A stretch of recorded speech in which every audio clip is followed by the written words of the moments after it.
optimista si ets economista, però sembla que els artistes no tenen possibilitats. La Barcelona que defensa i empodera ha quedat ben silenciada sota la precarietat. Masclisme, racisme i més capitalisme, els bancs i els rendistes, els amos de tot el mercat. Els lloguers de temporada són la pesta, una putada, cementiri de la vida que ha existit a la ciutat. Difícil no trobar-te en un McDonald's o un Starbucks, sinó a la cafeteria de la teva facultat.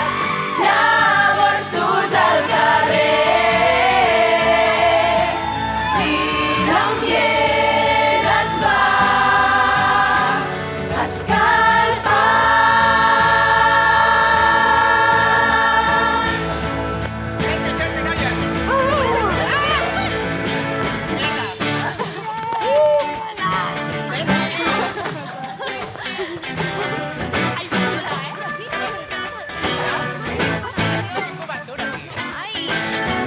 Barcelona vaig amb pressa a totes hores, impossible sobreviure fent l'estrol amunt i avall. Ningú alça la vista, carrers plens de turistes, fent fotos per a l'Insta, TikTok, Twitter i OnlyFans. On anava tot el temps que avui invertim davant d'objectes sense vida, se'ns oblida i és del tot paradoxal. Ens ha atrapat del tot la taranyina, no ens funciona la retina, hem caigut de cap dins la trampa mortal. Llavors surts al carrer i l'ambient es va escalfar.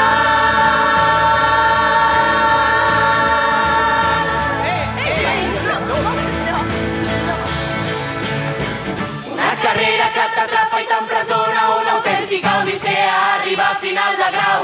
Ara el món ens crida, per tots hi haurà sortida, segur que ha fet amiga, un cop ens haurem graduat. A Barcelona celebrem en el Victòria aquesta vella cerimònia que reuneix a tanta gent. Joves artistes, avui som optimistes, estem tots a la llista d'alumnes que ens graduarem. Són els centres, les escoles on es llauren les històries d'un futur que molts somiaven i avui ja es fan realitat. Plegats que narren la inquietud al veure com el món segueix girant i alguna cosa avui aquí està